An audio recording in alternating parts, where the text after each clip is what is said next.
Come on.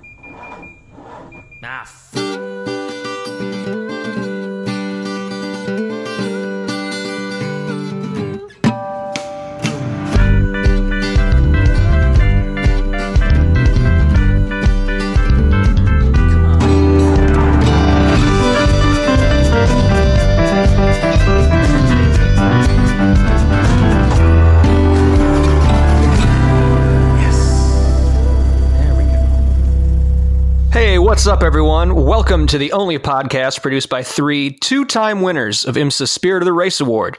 You're tuned into the Check Engine Podcast. We're hosted on Anchor.fm, and we're streamed worldwide on all the platforms that you use to listen to your favorite podcasts. My name is Nick. Joining me as they do every week on the opposite ends of the line here are Tristan and Andrew.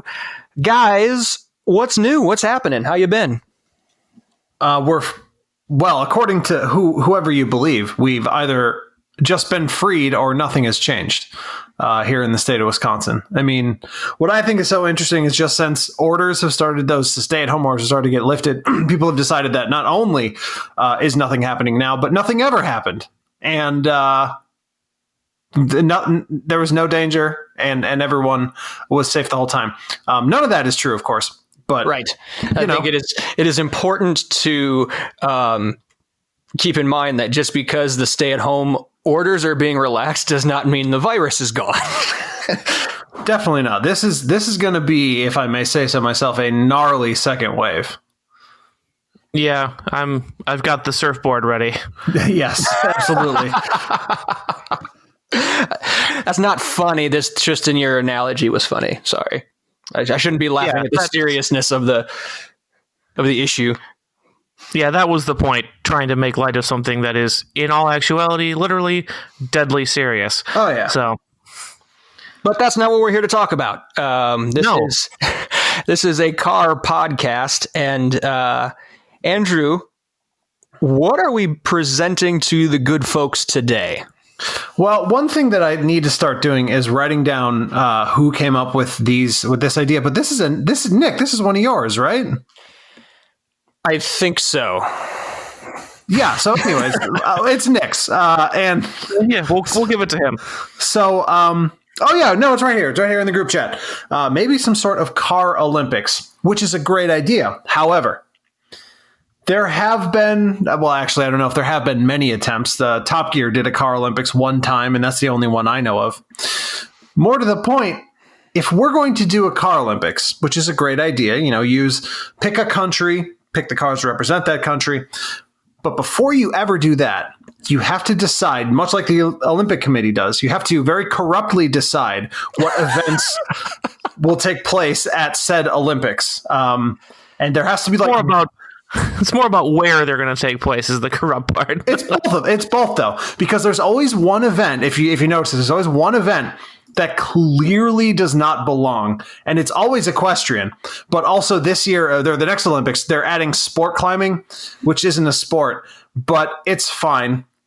So that I will be on the lookout for a corrupt event, then we can add to this. But anyways, what we're going to do, we're going to set our rules, we're going to pick our events, and then next week we're going to, definitely announce our teams and our competitors. And then maybe, I think next week we can probably do a little bit of debate about who might win each of these events.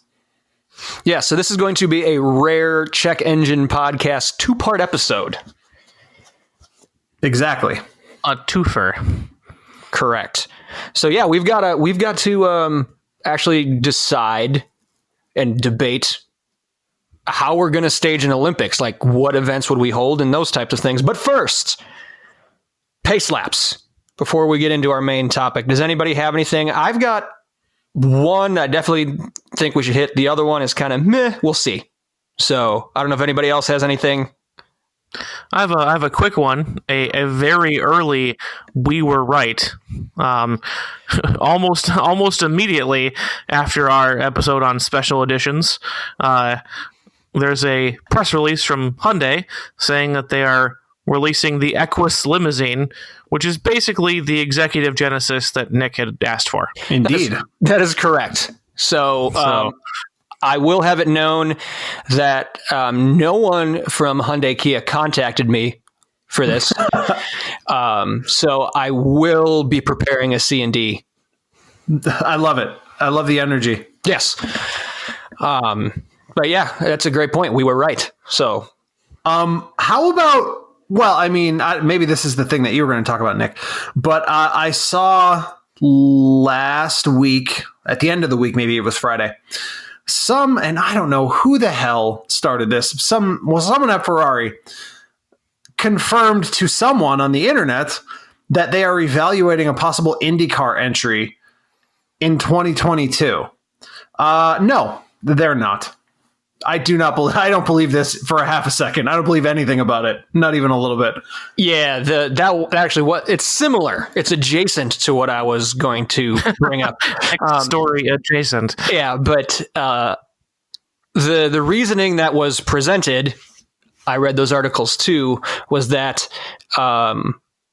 because of the mass budget cuts in Formula One, Ferrari is looking for, they're resourced to spend however much they currently spend on Formula One, 350, 400, whatever, how many hundreds of millions they spend. And that's basically getting cut in half. So what are we going to do with all these resources to avoid laying people off? So they want to explore other forms of motorsport. They also said like a WEC type program. And yeah, IndyCar was one that they were evaluating. But I'm with you, Andrew. I do not believe for a second that that's going to happen, because Ferrari isn't going to go anywhere unless they can make their own machine. Right. And an engine is one thing, but IndyCar uses a spec chassis. So you're not going to see Ferrari just dropping an engine in a chassis that they didn't create, that they didn't design. So that's why I don't believe there's a snowball's chance in hell that it's going to happen either. Well, how about this? More to the point. Shut up and make some fucking factory teams. How about that? How about do that? Who are you yelling at? Ferrari. So that maybe, as a novel idea, in IMSA, we could have a Ferrari team that shows up more than once every 3 weeks because they only have one car and no support. Right. Yeah. So like a 2-car GTLM program or something like that is what you're saying. Hell yeah. Or I don't know, if you want to get really freaky, they just announced, related to this, or not related to this, but now related to this, they just announced future amalgamated rules for all the hypercar classes. Yep. Make of that. Yeah. And that's one of the things, that's what they're talking about doing as well. So they're exploring this just to avoid having to essentially fire people or lay them off due to lack of work. So I feel like sports cars is definitely a stronger possibility than Ferrari going to IndyCar. Mm-hmm. So it's kind of what they used to do. Yeah, exactly. They're going back to their roots. Before. Yeah, they know how to do it. They absolutely know how to do it. So my Ferrari story, it's actually more of an F1 story, but it started at Ferrari. Yes. Indeed. They're not racing right now, but silly season for Formula One just got nuts. Silly season. In the past week. The musical chairs are spinning in a big way. And it started at Ferrari when it was announced that Sebastian Vettel will not be returning next year. He is kind of non-committal on whether he wants to keep racing or if he in Formula One or somewhere else or not race at all. He's not real sure. He just doesn't want to end up at, well, they're not called Force India anymore, but Force India. And that equivalent. Yeah. Who is that now? Racing Point. Yeah. It's the one, the Canadian billionaire Lawrence Stroll bought them. Yeah. And then he also bought Aston Martin. So next year they're going to be the Aston Martin quote unquote factory team. That's right. Yeah. I mean, actually, when you put it that way, that could be worse. Yeah. I could think of worse options. So, I mean, what was crazy though was how many people in Formula One, how many other teams were just licking their chops and just like waiting for that first domino to fall, because within like 48 hours, you had Vettel leaving Ferrari. Well, then Ferrari officially signed Carlos Sainz from McLaren. Mm-hmm. And then less than 24 hours after that, McLaren signs Daniel Ricciardo away from Renault. Which is the one that I'm excited for, actually. Yes. And turn.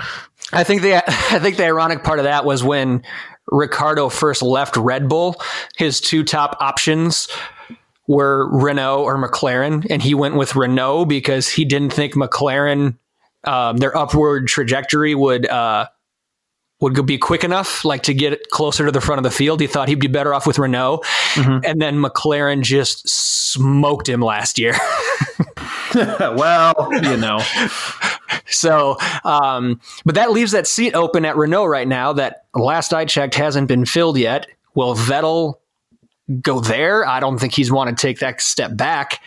Some people are thinking that in a nostalgia member berries type play, Renault will go after Fernando Alonso. If you remember, he won his 2 world championships with the Renault factory team. Mm-hmm. So will there be another return to Renault for Fernando Alonso coming out of retirement in a Michael Jordan type move? Repeat the three-peat. Yeah. We don't know. So that Renault seat right now is still open, but it was just like 3 in a row. Bam, bam, bam. Vettel, Sainz, Ricciardo. It's just crazy. Little cluster of news coming out of Formula One. My favorite part of the whole thing was the very disrespectful photoshops of Pastor Maldonado in a Ferrari uniform.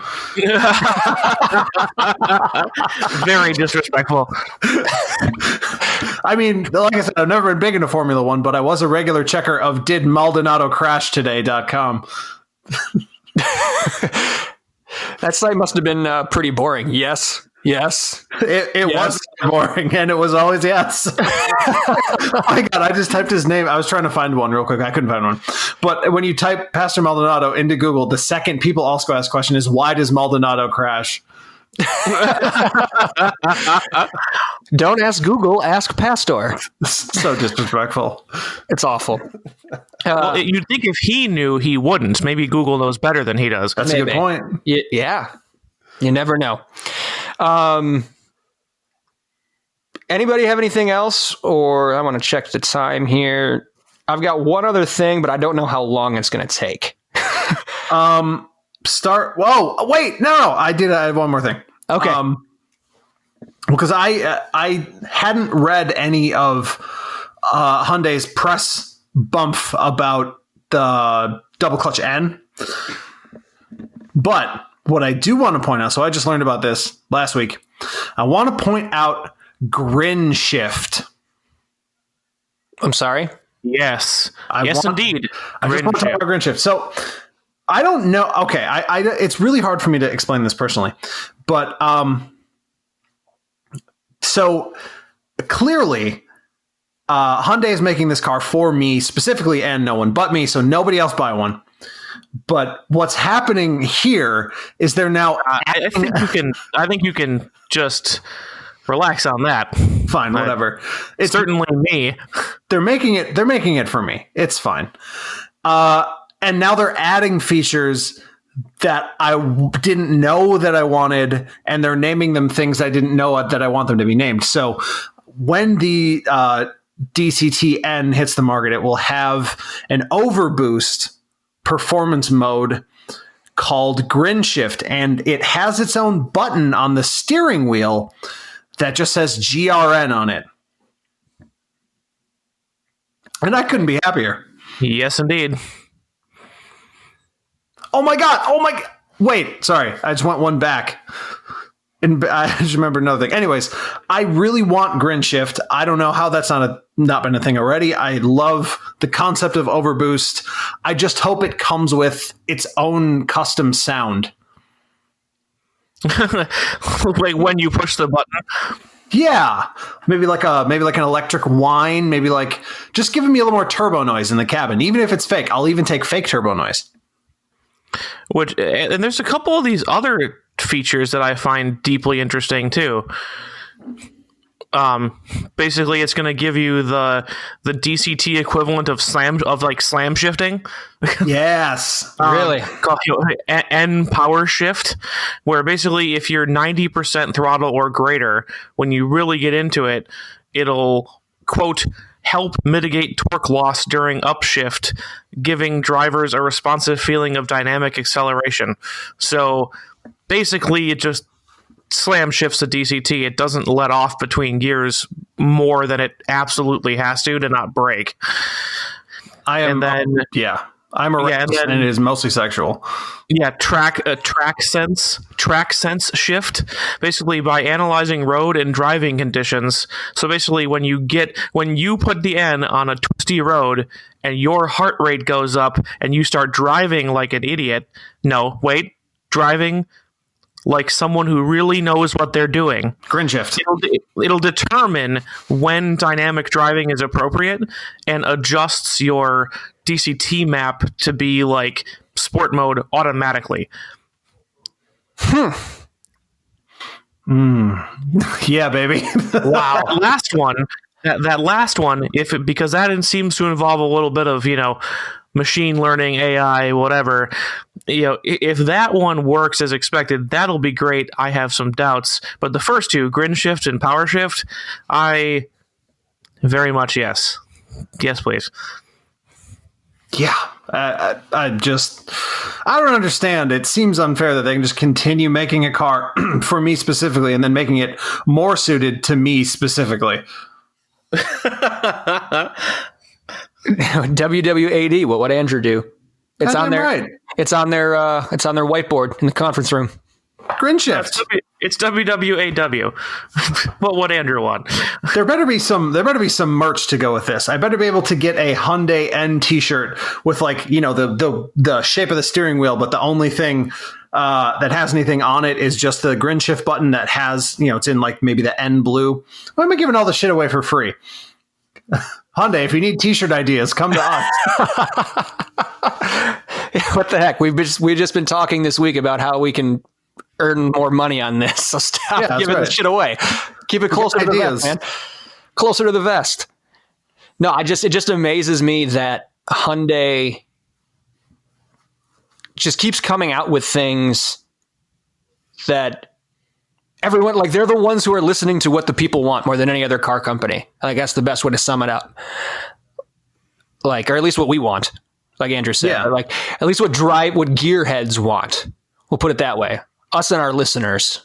I mean, I sure hope so. I feel like the first N sold well enough, obviously, to sort of create a market where they felt they could fill it with a tighter, performance-wise N that also has a few more creature comforts. It's sort of like, the ultimate Veloster.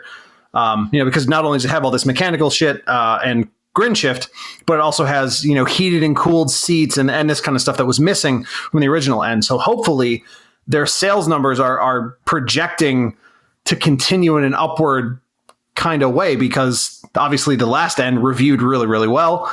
And I think that they've sold enough, as was my original hope, that they're going to continue to iterate it and kind of is proving its worth and paying for itself. I'd be curious to see, and you might know this, Andrew, you're more tapped into it than I am, what the aftermarket is like for these. Like, because one of the biggest selling points for any hot vehicle, be it hatch, small sedan like the WRX, whatever, is, all this stuff comes from the factory and it's great, but like, I want to put, in the words of one of my coworkers' Instagram accounts, that yellow handle go fast corn juice in my car. Are there going to be E85 kits, big turbos, remaps readily available? Because I think that kind of thing is going to be, I think that's going to be what would really put these over the edge into like true mainstream hot hatch territory, is allowing people to turn them into either works of art or utterly ruin them, but that's up to them. Yeah, I really don't know. What I will say is that typically there are a few extremely dedicated and extremely passionate tuning companies for Hyundai and Kia. However, they're pretty slow. What I mean is their ramp up time is pretty long for stuff like that. But when it exists, it usually exists at a pretty moderate price point. Somewhere above WRX because it's more rare, but generally tending to be below Honda because they don't charge for the brand, if that makes sense. Yeah, and probably Volkswagen because they're not dealing with tricky Volkswagen engineering most of the time. Although, there's that one Volkswagen tuning company, ADR. What are they, Tristan? They just have tons and tons APR. of Volkswagen tunes. APR, yeah. Those are, they figured it out over there. Anyways, there is an aftermarket. I don't think it's as big as for some of those other cars, but that's kind of been the way it goes with Hyundai. Yeah, it has very little bearing on whether I would want one, but just from can they really make the Veloster N stick, in a famous way like a lot of the European hot hatches have, the WRX, that kind of thing. Like, even if it's not around forever, can they make that kind of hot hatch classic? Yeah. And usually one of the hallmarks of that is that they are easily, if not cheaply, Jabari, I'm looking at you, modified. Yeah. I mean, we'll see, I guess. That we shall. We ran long on this, so I'll just table my other piece until next time. It's not a time-stamped news story, so it's just another thought exercise. But we'll get to that later because we need to start putting together our car Olympics, and we're going to do that right after this break. All right, we're back, folks, and we're about to get into tonight's main topic. But before we do, we'd like to remind you how to get a hold of us if you feel like you want to do so. We have our very own website. It is checkenginepodcast.com. And associated with that, we have an email address. It is inbox@checkenginepodcast.com. You can get in touch with us there. We're also all over social media. We're on Facebook. You can just search Check Engine Podcast there. Andrew is our representative on Twitter. Andrew, where can they get in touch with us on Twitter? At Check Engine Pod. Find me bothering the new editor-in-chief at Jalopnik for things he doesn't know about his own job. If nothing else, folks, if you want some mindless entertainment. Tristan, we're also on Instagram. Is that correct? Yes, I've recently revived the Instagram account. I'm trying to get near daily stuff on there. It's been a little dry without me going out on walkies, but not a great neighborhood for it here, so I'm relying on you guys. We'll get stuff up as often as we can. I've got a pretty decent Throwback Thursday plan this week, so everybody pay attention. And where can they find it? At Check Engine Pod. Perfect. So be sure to like, follow, share, post, DM, just reach out how and when you can. You can ask us questions to answer on the air. You can let us know what topics you liked, what you didn't like, or even give us topic suggestions of your own. So thanks for that. Now, to get back to the main portion of tonight's show, we are putting together Car Olympics. This is going to be more than just one episode, as we mentioned earlier. This first one is going to be setting the stage for the event itself before we go ahead and pick our countries and competitors and the like. So, you guys have ideas on how, like, that first question we need to debate out? I have a couple, but I want to kind of go around the room and hear what you guys have.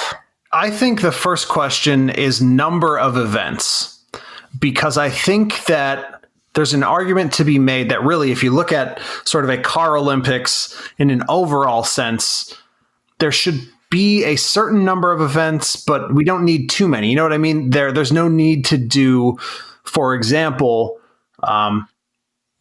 like a long, say, 500-mile NASCAR style race on a ring and an endurance race.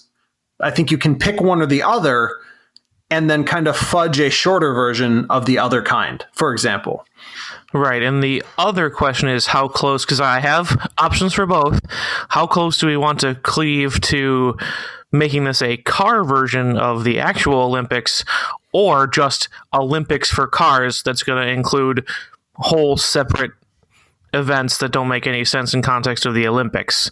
Do we want to try to recreate like the the long NASCAR races, the however many 1,000-meter stadium race versus the the endurance races like the marathon in human Olympics? Do we want to make those comparisons, or is it just the best way to test cars? See, I hadn't thought about it that way. That's interesting. My suggestion was going to be to kind of base it on something like a decathlon, right? So it's a series of different events that aren't necessarily related, but they are all roughly track and field events because, literally track. But I kind of like what you're suggesting more, Tristan.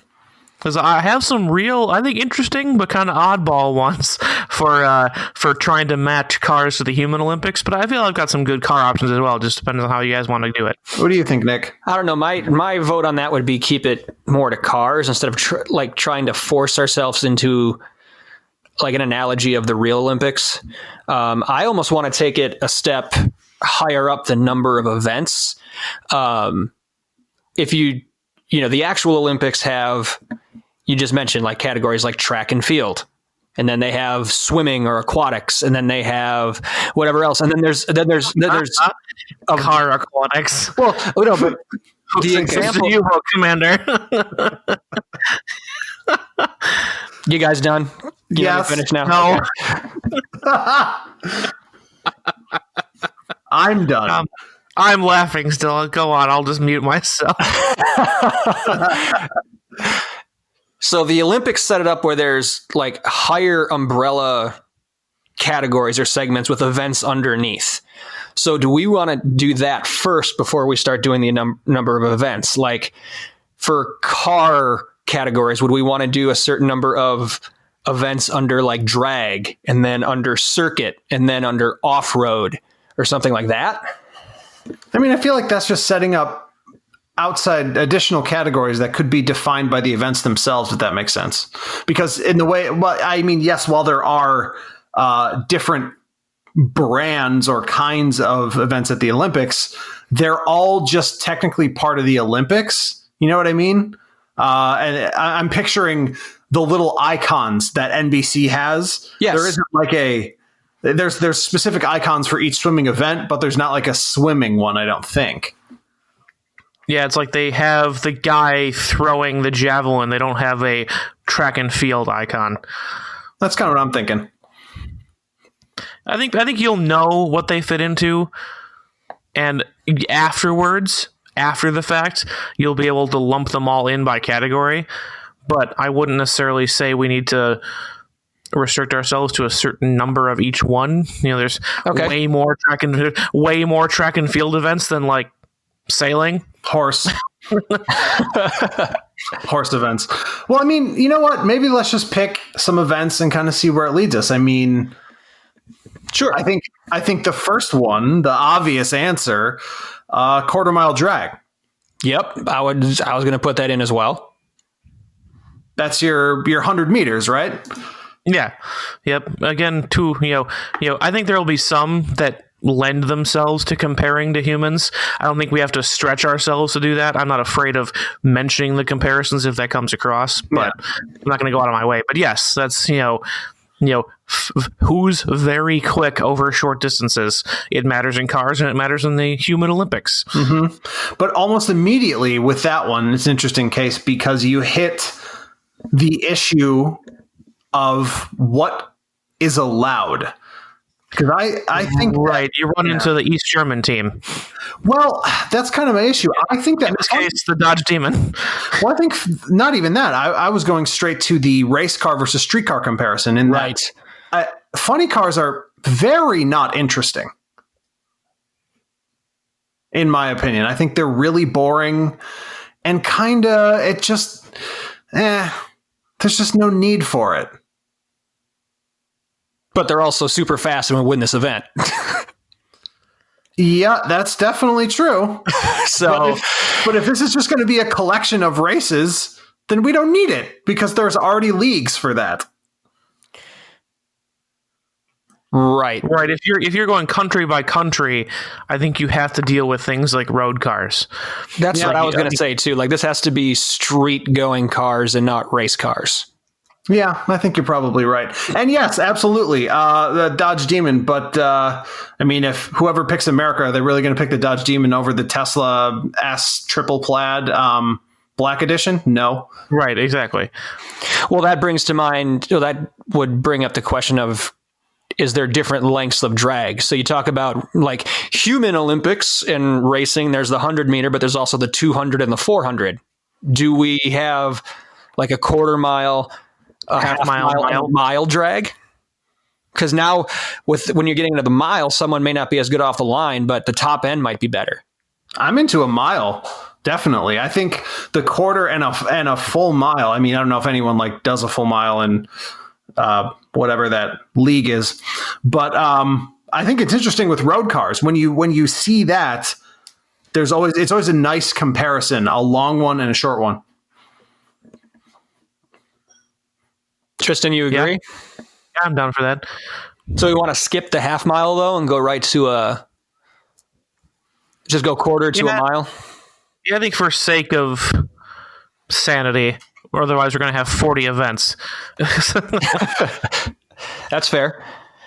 What do you guys think? And I had a long road trip this past weekend, so I had a lot of window time to kind of brainstorm some stuff. What do you guys think of just like a drag is kind of the same thing, but it's set to a distance? What about like a 0 to 60 test where it's like timed how quick you can get from a dead stop to 60? Or maybe a 0 to 100. So it's not necessarily distance dependent. I like 0, 100, 0. Yeah, those I like. I had that one down too. Yeah, I like adding the braking. It's an exciting element, especially when you get into smaller manufacturers like Koenigsegg, who just body those tests because they're insane and have 6,000 metric tons of braking power per wheel.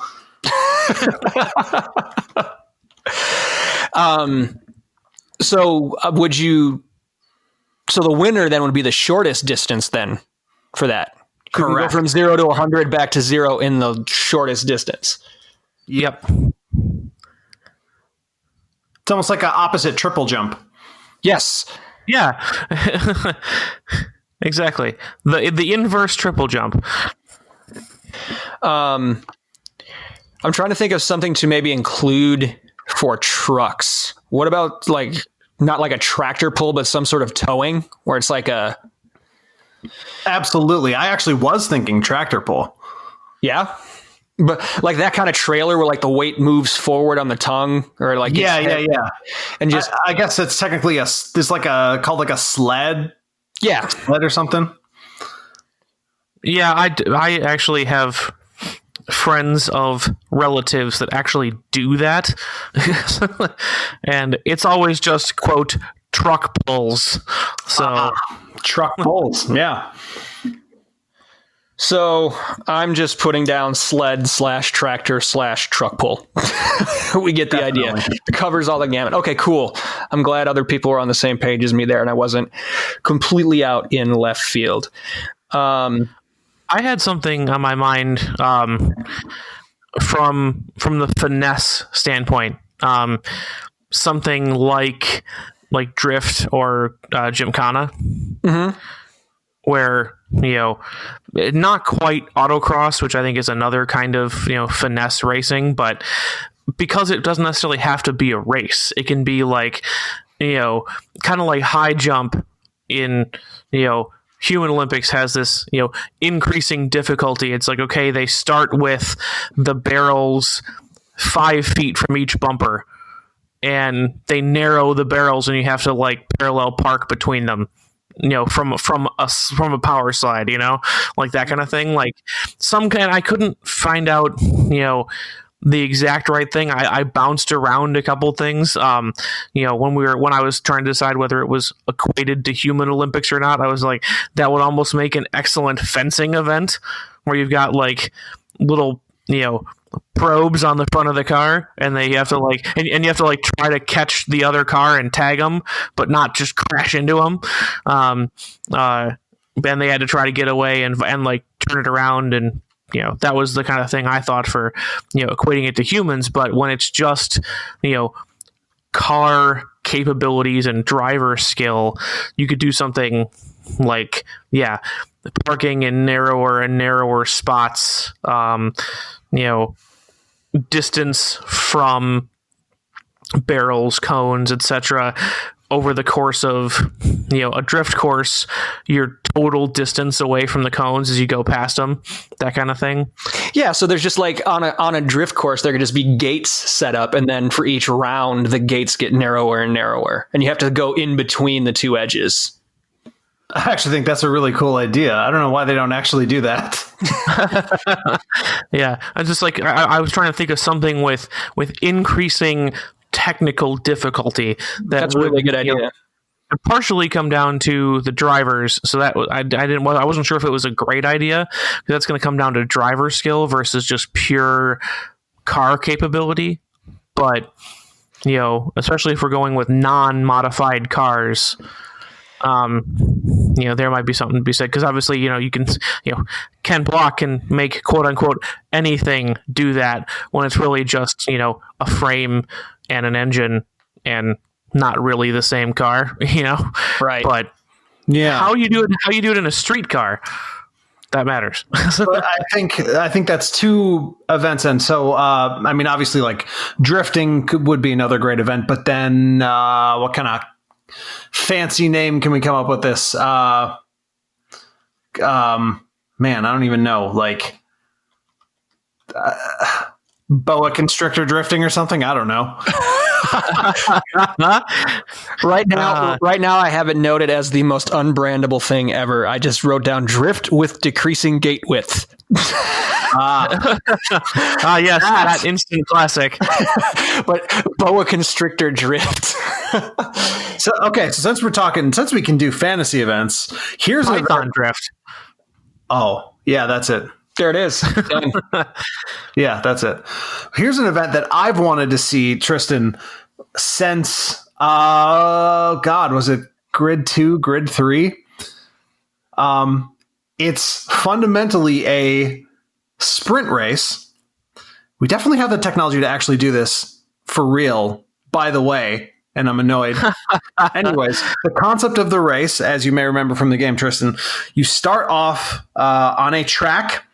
You drive your normal line. The only difference is that spaced throughout the track are autopiloting cars that drive specifically on the racing line. Most passes is a point. Most points wins.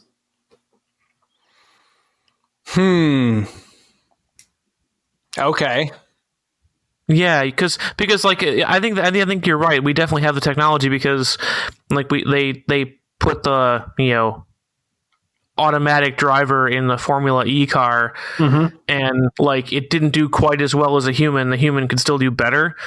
So like put in a driver that's not quite as good as a human, and you're going to be able to pass it. Right, I was gonna say, they're not driving balls out on the track. They're at a constant rate of speed on the track.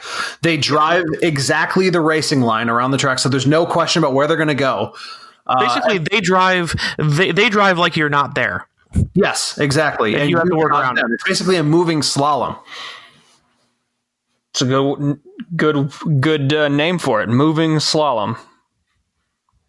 You guys have no idea how bad I want to see that on an actual racetrack. So I'm just going to, in parentheses, say passing contest. Yeah.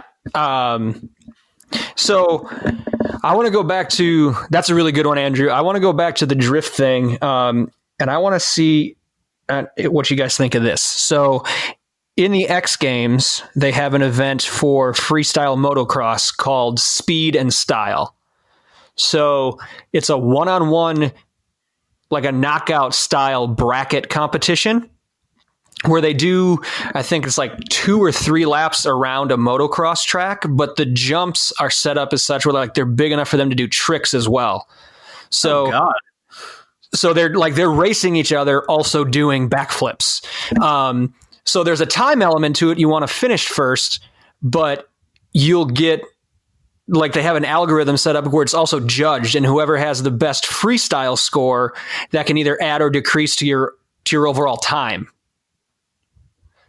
So it's like if you do that with a drift, so you have two cars competing, they have to get through this course in a certain amount of time, but also like, are they completely 90 degrees as they're drifting through this corner? Did they clip any of the gates or did they go through clean? Something that can like be judged at the same time, as well as just whatever it says on a stopwatch. Style and substance. Yeah. What was it? It was called Speed and Style, right? Speed and Style. That's a complete ripoff from the X Games, but instead of freestyle motocross, it's going to be with drift cars or drifting cars. It was my idea. Nice. Okay. Yeah. I like that. Yeah, for sure.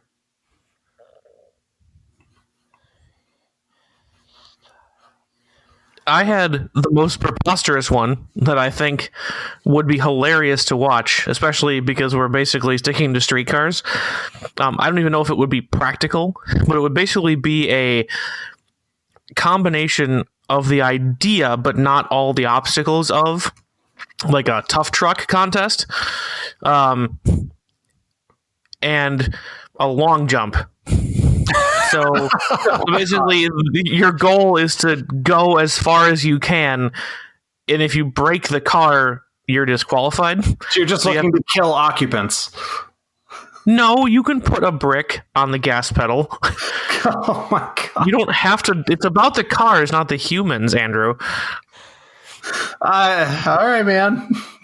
We don't have to accept this one, but I thought it would be amazing to watch. It would be certainly launching something. Cars off of ramps. Yeah, and see who can see who can go the farthest. But I mean, aren't you just always going to break the truck? Eventually, yeah. That's not really testing the merit of the vehicle, though. Well, some of them are going to go further than others. That's a direct comparison. Yes, that is definitely true. What I'm thinking of is the video. I consider it like hitting the bar on high jump. Like you go further and further and further and further, and then you fail and you're disqualified. In this case, it's a mechanical failure. Yes, the truck has to be fixed or replaced, whatever. But we can skip it if you guys want to. I just thought it would be like for the high jump example, their leg doesn't get blown off when they touch the bar. They're also not a car. Well, I know, but I don't know. I'm thinking of that Ford Raptor video of the guys who took the Raptor over the very small jump, and immediately the airbags deployed and it broke the front wheel, and like, I don't know. I was super disappointed in that video. I laughed really hard, but I was just kind of like, oh, I guess, the dream won't come true. I guess you do need a full race truck suspension to do a jump. Yeah, probably. We can skip it. Yeah, I don't know about that. That's a really funny video. Look up the video. That was part of what I wanted to recreate, was the final part of that. They went too big immediately, but I figured working up to that might be of interest. But especially because we all know that, especially things like NASCAR, part of it is watching for the crashes. You'd watch this event to see who can go the furthest, but there's a payoff at the end as well, because eventually it's going to crash. So you're setting this up kind of in stages then, just so I understand. So like the first round will be like, you have to clear the line that's 10 feet away from the ramp. And then the next one, it might be 12 or 15. And then it's like, who can go further and further without breaking, essentially. Right, exactly. Yep. So I don't know. But let's come back to it. Let's table it. Yeah, we can get back to that one if we don't have enough events. Well, we're already at 1, 2, 3, 4. We're already at 7. So, and we still gonna have any racing at all. Right. I was thinking of one, basically a knockoff. I don't know if you guys have heard of it's an annual event just called the Race of Champions. It's No. like, so they pick 2 drivers from each country. So it's almost like a mini Olympics. And then all the cars are the same. They're usually like KTM Expos. But it's a track that like can basically fit inside a football or baseball stadium. And like you start on opposite ends of the track, and it's just like a 1-lap match race type thing. Again, kind of a bracket style. You do 1 lap, and they're all identically prepared cars in the Race of Champions. But you set up the same thing where it's like car on one side of the stadium, another car on the other. You do a lap through. Whoever gets back to their starting point first just moves forward. Just like a 1-lap knockout, stadium style knockout. Okay, so I like the overall idea. I'm going to propose a change. Okay. Though, because I think 1-lap races are going to be kind of like drag races, but a little longer. I think we already have. I feel like we already kind of have like a short bracket knockout event. But what about it's until you get past? So like basically both cars start with a quote, half lap lead, and whoever gets past first is out, and however long that takes. Whew. That could take a long time if the cars are equally matched. That could take a real long time. What happens with like they go burn through a fuel tank? They just stop where you're at. I think that's part of it. I think because that's going to come into. I think it's going to come into play because remember the cars aren't probably going to be evenly matched. So you got to balance points. You got to balance speed and efficiency together. So like okay. So if you super fast car with a small track fuel tank versus like an AMG Mercedes, but you might not make up that much per lap where the race car runs out and the AMG still has half of Europe in its gas tank, so it might be something that, you have to balance, speed and efficiency and see who comes out on top. And obviously, there's strategy, driver skill, whole bunch of other stuff that's not really a direct comparison of the cars, but we can say the cars are driven by the computer with the same programming. I don't care how we make it work so that we're comparing cars, not people, but make it a little longer, but hopefully not immensely long. There's a hard cap on it. When you're out of fuel, you can't go into the pits. Maybe you could. If you can get into the pits, get a splash of fuel, and get back out in front of the other guy in less than half a lap, go ahead. I don't think it's going to happen on like the small course that you mentioned, but we could also just put it where the empty tank is it, and you got to balance the two. Oh, I like your idea, but I think if we do it that way, we wouldn't have to do it on a small track. Like that could be like a full circuit deal if we're going to run that long. You know what I mean? Like, so if we're just using like Road America as an example, we could start one car at the start finish line and maybe the other one, like just going into the carousel. Yeah. And I think that choice can come down to how long you want the races to be. If you want the lead to be a minute or more, put them on Road America. If you want the lead to be a few seconds, put them on a short track. I think it's flexible in that way, at least. Yeah. I think you do short tracks. I think the excitement there would be, the creep. Yeah, you can see each other from the very beginning. You've got to see who can catch up. Absolutely, that would be fun. So I think it's a flexible format. We could start our own racing series like this, guys. That would be fun. So a short track gauntlet, basically. Just don't get past. If you get past, you're out. Yeah. Yep. Yeah. Okay, that's exciting. That actually is kind of fun. Andrew, what other events did you want to propose? It's kind of been me and Tristan here for the last little bit. Well, I mean, now that we at some point we have to talk about like boring normal racing, right? Like an endurance race. But let's get our marathon equivalent. See, I struggle with a I struggle to justify a longer NASCAR style like oval race simply because the sprints are so much better and everyone likes them more. So I think I mean, ideally for something like this, I'd love to see a Le Mans style endurance race. Maybe it's not 24 hours, but like a big track, technical and long running. And I mean, yeah, I'm on board. Maybe like a 12. I know that's a lot, but again, we're talking cars, and the dawn and dusk thing is very exciting. I was going to cut it even shorter than that. I was like, Watkins Glen is a 6 hour, is I would almost like, it might be exciting to have it as an early morning event, start in the dark, the sunrise, end when the sun's up. I mean, there's something about that. That's how Bathurst does it. That transition period is exciting. I think Bathurst, higher temperatures and lights and stuff. I think Bathurst actually starts at like 4:30 or 5 in the morning, and then they end at 5 in the afternoon. I think that would be great. Something like that.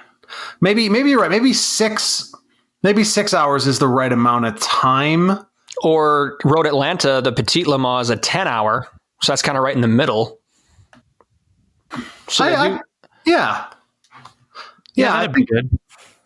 Yeah, let's call it a 10 hour on a reasonably sized track. I think probably Road Atlanta is probably about a pretty good track size overall. Yeah, Road Atlanta is like 2 3/4. I think Watkins Glen is with the boot is like 3.5. Yep. I'm trying to remember what like Suzuka is. I think Suzuka's almost like 3 mile. I'm just trying to think of like really good tracks. I mean, Le Mans is 8. Right. But the 24 hour kind of like, I don't know, changes that a little bit, Yeah. I think so. Maybe in the, like that high 2 to 3.5 area for the track. I think 10-hour race with some darkness at the beginning, and then we finish in full sun. Maybe it's early afternoon, maybe it's early evening, something like that, or late afternoon, early evening. And yeah. But do we do multi-class? For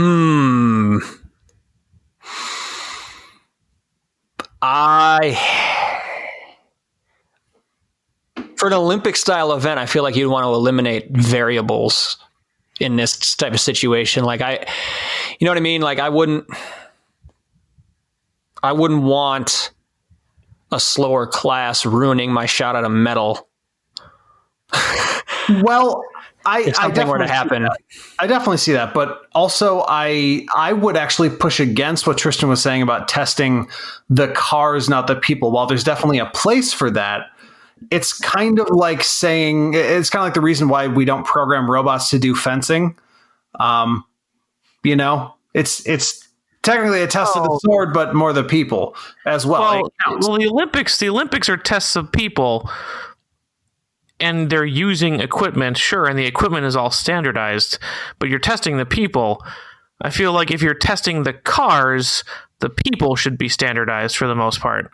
Like within limits, like there are rules about what kind of swimming suits the swimmers can wear, that kind of thing. Like now maybe they can't afford them because they're not sponsored by Nike, but they've got rules that they can go up to a certain thing. But I think if we're talking about an Olympics done in cars by famous drivers, then the cars should be standardized. If we're talking about testing the cars, then the driver should be standardized so that we can test the car with the same. Just from a scientific, but basically, yeah, but no one wants that. Like, what are we talking about? Everything is computers, and it's just computers versus computers. Well, I think in things that, like, or at least the same human driving them every time. Like, it doesn't need to be computers versus computers, but that's the whole point. Is that we're testing. It's the car Olympics. We could change it to like the race team Olympics, in which case you need to choose your country based on available cars and available drivers. But I think if you're not going to specify who your drivers are, it's like I could say, give give Ken Block a Hyundai Accent and give me a Hoonigan, and he's still going to be better than I am. So we're not testing the cars in that case. We're testing the driver. Yeah, right. Unless we're standardizing them. Sure. Anyways, I guess then it has to be one class, which is going to be super boring for an endurance race. But hey, I guess that's part of it. Or you could give out, like they do in actual endurance races, you could give out awards for each class. So you would enter in, we can use the international standard equivalents. You can, you enter in, prototype, GT Le Mans, GT Daytona, or GT3, GT4. Well, that's what I'm saying. FIA stuff. Like, and you're not, Nick, you're saying like, I don't want my chances at a medal ruined by being multi-class racing, and I think that would be easily avoidable if you just gave out gold, silver, bronze for each class. They just happen to be running on the same track at the same time. Well, if you get wrecked by a different class, do you get a do-over? Does your computer get a do-over? That's how these work. I'm just saying, listen, if the drivers are all the same, then crashes would be impossible, right? Because then none of them would ever make mistakes. So that's not an issue. However, if we are talking about the realms of remote reality, the drivers will be different, and there will always be the risk of being wrecked by another class. So that means if we're going for the purest, most individual example for each course or for each class, then they have to be done completely separately. I guess that's fine. I guess my concern with the classes is because we had already decided we're using street cars, so then it would just be like street classes, right? So there'd be a sedan class and a hatchback class, but it would still be, because we're still using street cars here. Right. I mean, you have to be a little bit more logically selective than that. Like I know, but I'm just saying, like, what would the classes be for street cars? Like, it's very easy in racing, like Tristan just said, prototype, GTE, GT3. Because you can nominally, if you're not bad at it, there's at least a semblance of, BOP where you can bring things to the same level and they have to meet a certain specification versus just manufacturers, which have to meet specifications for, like, safety, but not performance, Yeah, so that's my thing. Like, I really don't have a problem. I get Andrew's point. Like, an endurance race with one class is going to be pretty excruciating. Yeah, it's going to be bad. So, right. But it's just, I guess, so I'm on board with that, doing it multi-class, and to Tristan's point, just like they do in the real world, awarding podium, gold, silver, bronze per class. Now it's just, how do we split? Like, what's the class delineation if it's street cars? And that's maybe something we can come back to later, but or off the air.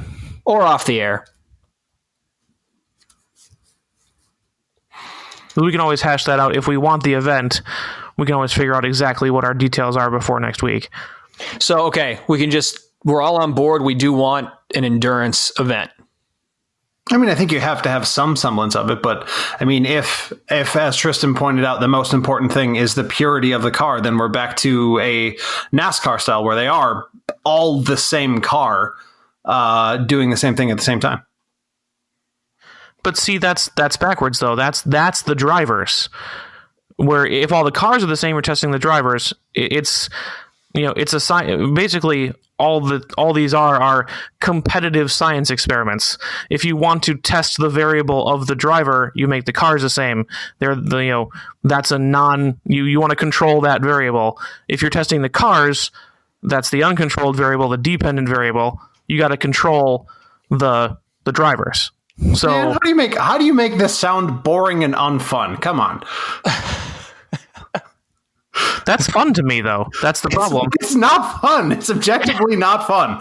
Watching computers race. Listen, no one during this off time of racing, no one aired endless hours of Motorsport Manager where you just watch AI race other AI, because no one wants that. A lack of vision. I call that a lack of vision. No, you don't. Because you don't have your own Twitch channel doing just that right now. Anyways, I don't have the vision either. I just came up with it. I mean, we can control the driver variable as much as we can, but like we can categorize drivers like FIA does it. There's bronze drivers, gold drivers, platinum, that whole thing.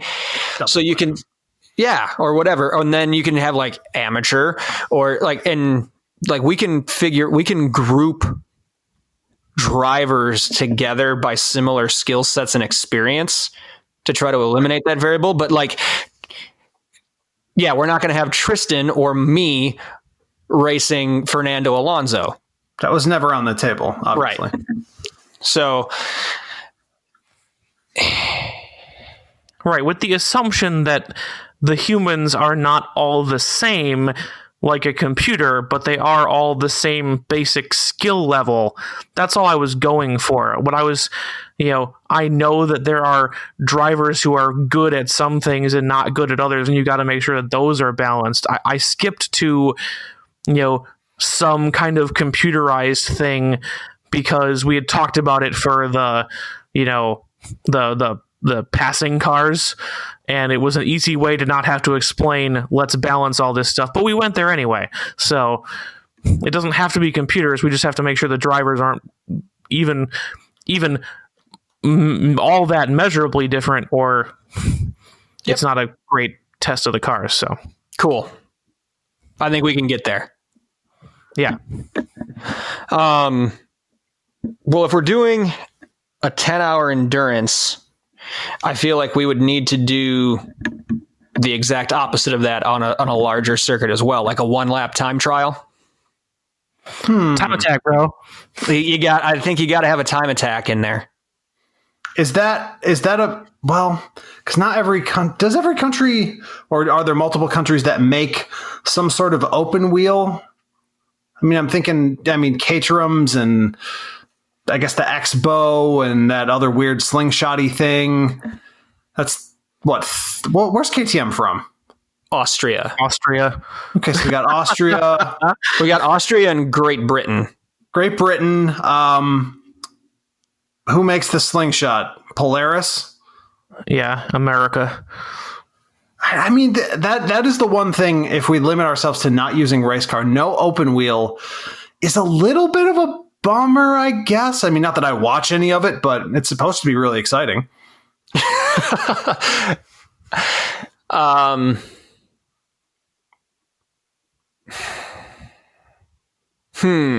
There's no way to fudge that. I was thinking like go-karts, this, that, the other. I mean, you can do go-karts from different countries. Yeah, a lot of countries make those. I don't know a thing about it.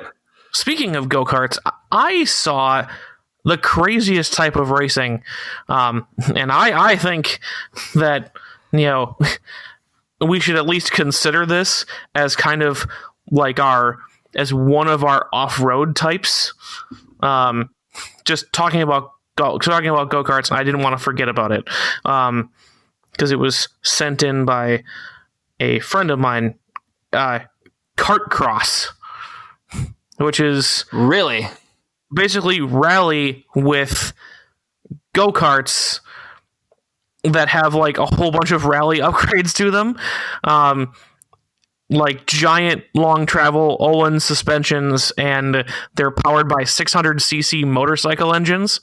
I will send you guys the link, and if you are not as enamored with the sound and spectacle as I am, we can not choose that next week.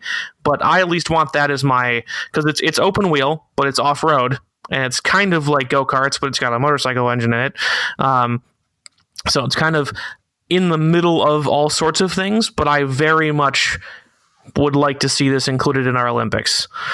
I will send you guys the link to that. It's, I think, a phenomenally good show. Okay. Yeah, I'll look forward to watching it. You do bring up a good point. We haven't, do we want to table the time trial or time attack for now?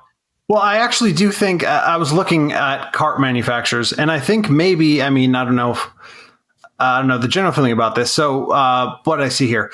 Italy, the UK, there's a Danish one, there's the US, there's a former Spanish company. So, I mean, there have been a lot of kart producers. There's just fewer of them now. But an important thing to remember is that at the Olympics, not every country does every event. That is also true. So I honestly think that time attack in karts might be really cool because it's just going to be a bunch of mad guys. Maybe it's on road and off road. It's like a combined event, like a oh my God, what if it's a triathlon? It's a time attack on a track off road. And what could you do for a third one? Well, I was just going to bring this up, Andrew. I think you're kind of playing into my hands for an off-road type event. It doesn't have to be, I wasn't thinking go-karts, but I was thinking some sort of like a multi-surface rally. So there's got to be a rally. We got to have a rally in here. We know. So like one stage is gravel, one stage is dirt, one stage is mud, one stage is tarmac, and just combined time, lowest combined time wins, but you have to use the same car through each one. Big time. I like that as the rally entry. I mean, if we wanted to do a time attack using the karts, maybe it's on a racetrack, off-road, and then a good old-fashioned barrel-based parking lot. Yes. Like just the old school. You add time for every barrel you hit. Go-kart barrel racing. I mean, that actually make it like the horses do barrel racing, where you have to make the shape of the club on hearts, where you got to go around each corner, each leaf of the clover, and do a full circle around it before you come back to the gate. Oh God, yes. As much as no, yes. No and yes, but no, seriously, I feel like that might actually be kind of interesting because then we get open wheel, right? Then we'd get karts at the same time. And although the side-by-side racing aspects of kart is really exciting as well. Are we selling the karts short if we do that? I mean, I feel like we could do this same type of time attack with cars too. This was technically the car Olympics, not the kart Olympics. Oh my God. Don't be the Tristan of semantics. Basic overall structure of how this works is not semantics. Yeah. That is, in fact, large details. Fine. All right, fine. No karts. But that also means we will almost certainly miss out on all open wheel as well.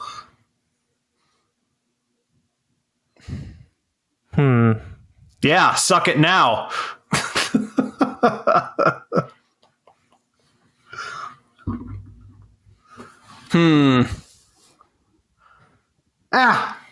Maybe open wheel's not that important. I mean, we're talking street cars, so yeah.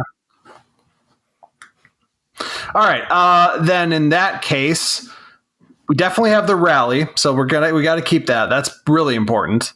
Yeah, the multi-stage rally. Then, I should say, what are we missing? Some kind of, we have a distance, but we don't have a good old-fashioned ring race. We don't have anything that goes in a circle. Do we need it? It is the biggest, allegedly, the most watched type of racing, right? In America, not in the world. Yeah, but again, we just discarded. I mean, we should probably have something that's popular with actual people if we're going to get rid of open wheel.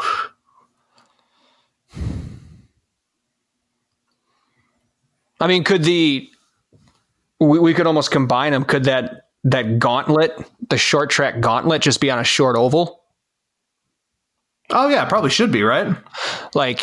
Go to Bristol, half-mile high bank track, don't get past. You start on either one on the front stretch, one on the back stretch. They probably should be on that. That would be really fun. Yeah, that would work. So then we get our oval in. All right. So what are we missing? What do we have? All right, I'll do a rundown here. So we've got the quarter-mile drag, the 1 mile drag. We've got the 0, 100, 0. We've got the sled /tractor /truck pull.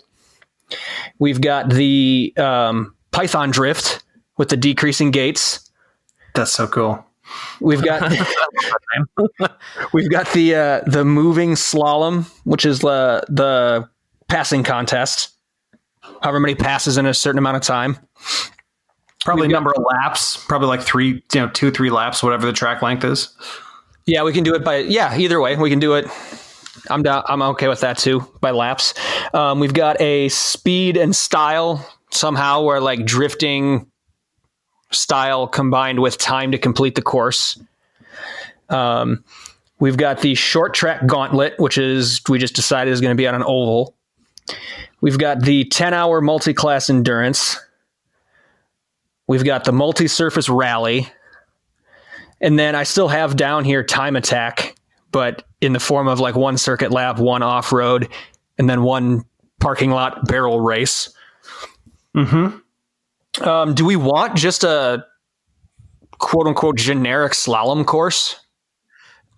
The other thing I was thinking is, could the multi-stage rally be, instead of a linear rally stage, you could technically do really all rally is a linear time attack on different surfaces. We could push those two together. Oh, I see what you're saying. So the time attack / multi, like one event. Yeah. Yep. Okay, I can do that. Just as long as they use GPSs and not navigators. You wouldn't want that pesky human factor.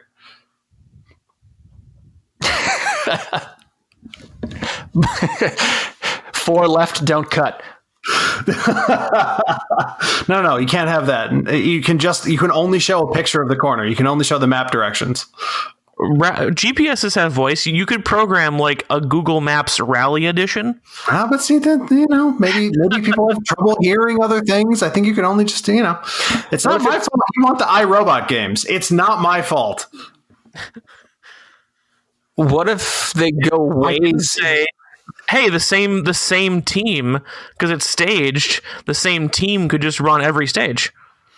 That gets rid of the variability. I fixed it. You should be happy, Andrew. You get the humans, and I get the actual measurement of the cars. I'm going to buy you Motorsport Manager. You're going to hate it. I'm smiling over here. You're going to hate it. Into the microphone because I think I fixed it. That's probably the way it should happen, honestly. Okay. Do we want... I'm just trying to... Do Olympics have judged competitions too, obviously, like with gymnastics and stuff? Do we want like a burnout or a donut competition? Ugh. I mean, I was kind of hoping that would be like drift. Yeah, the speed and style. What is a burnout competition? Who can burn out the longest? Can't everyone... If you can do burnouts, can't everyone do burnouts until the wheels explode? It requires a huge amount of finesse. I'm full of questions. Because I've seen drunk rednecks do that shit on YouTube. Like, it can't be that hard. Well, that's what I'm saying. It's a judged competition, right? So, judged by perceived volume of smoke. Oh God, you're gonna get tire juicing. Yeah. See, who knows? I'm just rolling down my list. We don't have to do it. If y'all want a burnout competition, y'all can have it, but God will judge you harshly. No, I was just trying to figure out how you could judge it. I don't really want one. All right, we'll skip it. I'm trying. What about something more like a cross country, like a? I mean, yes, we have a rally, but I feel like those are going to be more shorter stages. What about something like for more like trucks? What about something like a Baja 1000 style event where it's like off road but also endurance? I like that. The other thing that I was when you went to cross country, like I think of like endurance racing for humans is, like cross country racing, really long distance running. Do they have that in the Olympics? No, I think it's more marathon. more than anything else. You're right. Because I was thinking something that would be, kind of unique to cars, because you don't want to run actual humans out of gas, because they die. But would be like hypermiling, where you try to see how far you can go on one tank of gas. Okay.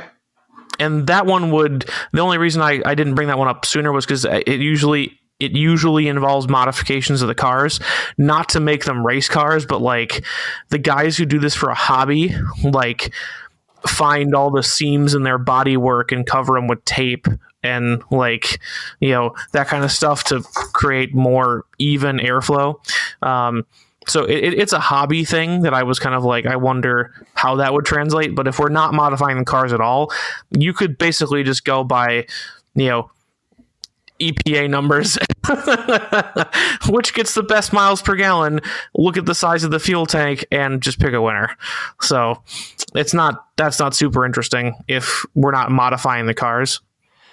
So no, yes, but I do like the idea of finding a way to test fuel efficiency. I just don't know, outside of looking at which one gets the best gas mileage, how we could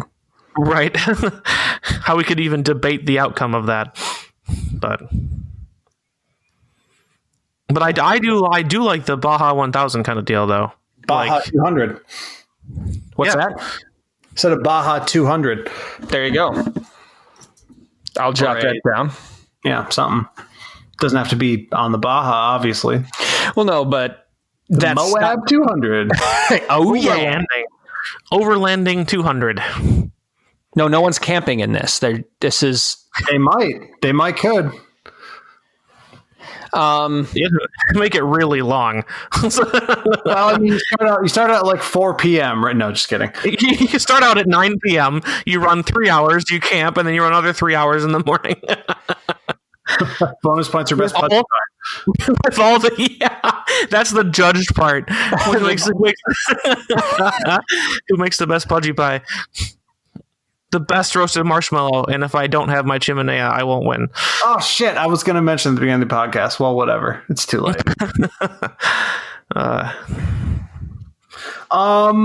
Okay. Have we missed any like glaring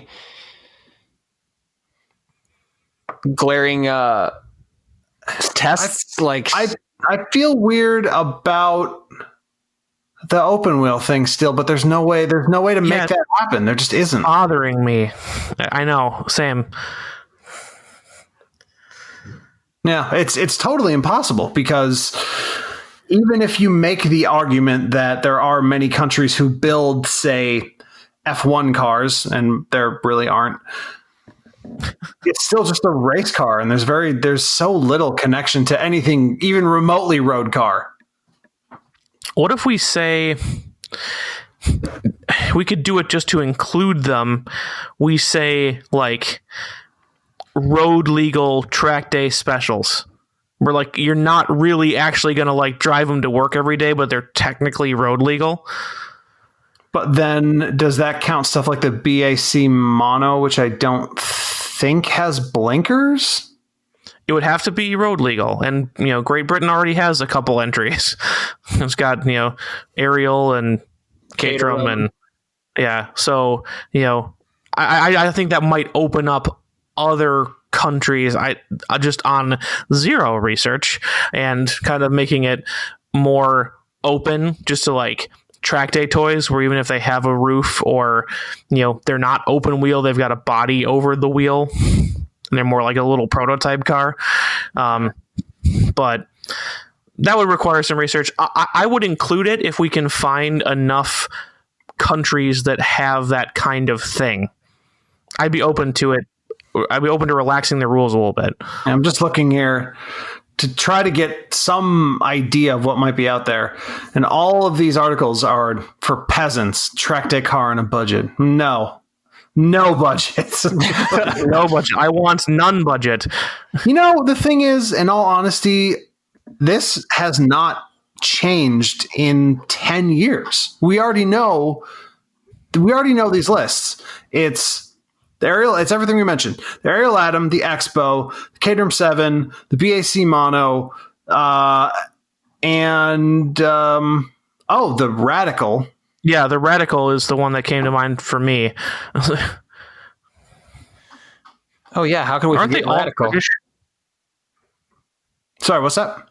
Aren't they all British? That hefty, Except for like the flop. KTM. And then there's McLaren. That's also British.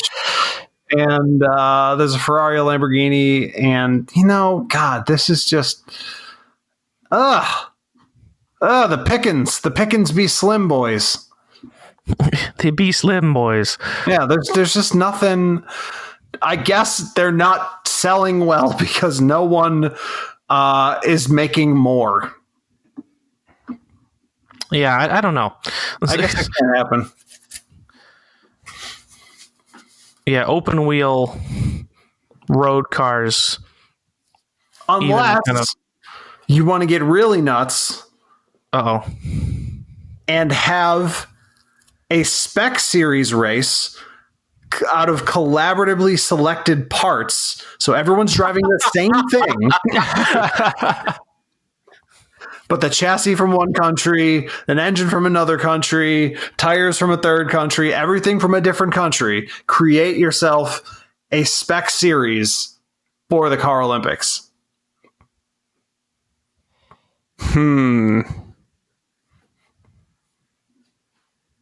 Now, would that spec series compete in every event then? Oh, shit. I didn't think about that. No, I thought for one race specifically. Yeah, because that could just be like a whole different thing. Yeah, because that could just be another category. We could have like the quarter mile drag for Stroll, the spec series quarter mile drag wouldn't be that interesting. Oh God! If all the cars are the same, Tristan's getting super excited. No. If all the drivers are the same, that's what excites me. Remember that. Sameness excites you. Boringness excites you. No, it doesn't. It makes me horny for science. I guess we can't do open wheel and we can't do one spec series, and that's fine. But I think we just have to accept that. Yeah, honestly, I wasn't going in thinking about anything open wheel for this, so I'm perfectly fine with it. All right. Oh, there's used Formula One cars. Do those count? You put blinkers in they're illegal. Maybe. No. All right. So, what's our total number of events? I have 1, 2, 3, 4, 5, 6, 7, 8, 9, 10, 11. It's pretty good. We're a decathlon plus. Decathlon plus. I mean, I think it's a good 11. Yeah, I don't feel like we need to round up to 12 just to say we have a dozen. I don't think so either. A dodecathlon. I'm just trying to rack my brain. Like, I just don't want to like turn off the microphones and be like, oh shit, what about? I mean, that's going to happen inevitably, so I don't think you need to fight it. All right, so I'm going to go down this list one more time, and I think, unless there's any last-second objections, we should be good, and we have our Olympics built. So we have a quarter-mile drag. We have a 1 mile drag. We have a 0 to 100 to 0 contest. We have a truck pull. We have the Python drift, which might be the coolest name for an event ever. Mm-hmm. Car or otherwise. We have the passing contest, aka moving slalom. We have the speed and style drifting / stopwatch. We have the short oval track gauntlet. We have the 10-hour multi-class endurance. We have the multi-surface rally time attack. And we have the Baja 200. So a cross-country off-road endurance event. I like it. I think it's a good mix. Yep. Right, so balance of stuff. So here's the next question. Realistically, how many countries are eligible or would be good picks? USA, Germany, Japan, the UK, Italy. I guess. Yeah. So here's the next question: Are we picking our cars by parent company, or because like Lamborghini technically No, we're not doing that goddamn Lamborghini's really good. No. Most commonly associated. Lamborghini pretends they're Italian. Okay, I'm not arguing. I'm just asking the question because I have a feeling it was going to come up at some point next week. And Tristan's picking Germany, obviously, yes. So yeah, Japan, Korea. I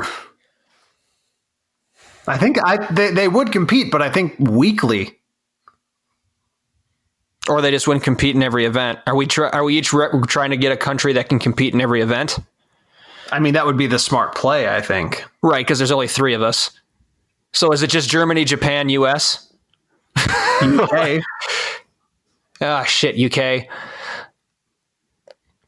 Okay. Okay, I propose this. So like, let's name 5 or 6 as like a pool we can pick from, and then off air we can hash out who's representing what country, and then we can reveal that next week. I mean, France. Yeah, I mean, France has got some. But they don't have hypercars, do they? Bugatti. Yeah. Oh, shit. Forgot about that. Despite the name, not Italian. It's French. What about... I mean, we don't know enough about Chinese cars to... Right? I don't. I can't speak to that. No. I was looking up France. Would you like to Indiegogo support Ancalone, the French hypercar? Ancalon. Nope. But they have $1,500 of their $10,900 flexible goal. Nah. Okay, well, if you want to... Oh, wait, it's close. Never mind. Rip. Okay. What about... That's what there. What about... no, Spain just has SEAT. Yeah, and then you got... I think that's a tough argument to make. They literally just rebadge every Gulf. Yeah. I'm just thinking of... Nothing great is probably going to come from Russia. Oof. Oof. Well, don't they have... What is it? Urus? Is that their... That's like a luxury car brand, though. They'll send all the cars, and they'll say they're street cars, but they've all been heavily modified. Yeah, definitely. I guess when it comes right down to it, no one really makes cars. Very few people do, or very few countries do. Yeah, it was Urus. It's a Russian state-backed Urus. The car is the Senat, Senat, 598 horsepower, $274,000. It looks like a Maybach. I think I'm good with the ones we have. So, like, there's a pool of US, Germany, England, France, Italy, Japan, Korea. That's 7. So we each pick one. We got 3 of the 7 chosen, and then we can reveal those next week. Yeah, I think so. I think so. Cool. I was just thinking, no Scandinavian countries have enough manufacturers to really... there's like some in Denmark, but wait, just Zenvo, I guess. Zenvo. Swedes. Koenig, Zig, Zig, Gig, Gig, Gig. Where are they from? Yeah, one of them. They're from one of them. Volvo. Don't forget Volvo, guys. Oh, shit. All right, we got 3. Yeah. Koenigsegg is Sweden. I'm looking at the list of automobile manufacturers in Europe on Wikipedia. All of these are gone. They're just gone. Stuff car manufacturers by country. Yeah, that's our pool. You listed our pool. That's what we should go with. Yeah. Cool. The Olympics have been built. We will compete next week.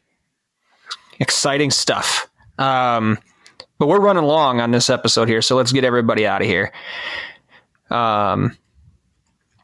So, yeah, thanks for sticking with us, everybody. We appreciate you listening. We don't just want you to listen, though. We want to interact with you. We already mentioned how you can find us online, so be sure to check us out on the socials through our webpage. Also, be sure to take a second and leave us a review if you get a chance, preferably a good one. We'd appreciate that. And or just hit that subscribe button for us wherever you do your streaming through. It's free. You'll get notified of any new content we put out. No harm, no foul, no costs. And it just helps us out with that big podcast algorithm in the sky that Tristan mentioned before. If you're really into what we're doing and you'd like to support us monetarily, first, thank you. You have two options for that. You can go to patreon.com/checkenginepodcast, or you can hit the support button on our homepage at Anchor. So anchor.fm/checkenginepodcast. Find that little support button there. Every cent that is pledged is put toward making this podcast a better experience for you, the listener. None of it goes back into our pockets. So again, thank you in advance for that.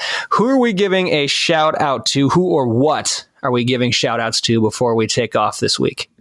I want to thank the Sbarro Challenge, which is not what you think. It is a car. It's a car. Really? While I was reading this article just now, I discovered the Sbarro Challenge. And let me tell you, it's not too bad. Look out for a picture of that in the Instagram later in the week. All right.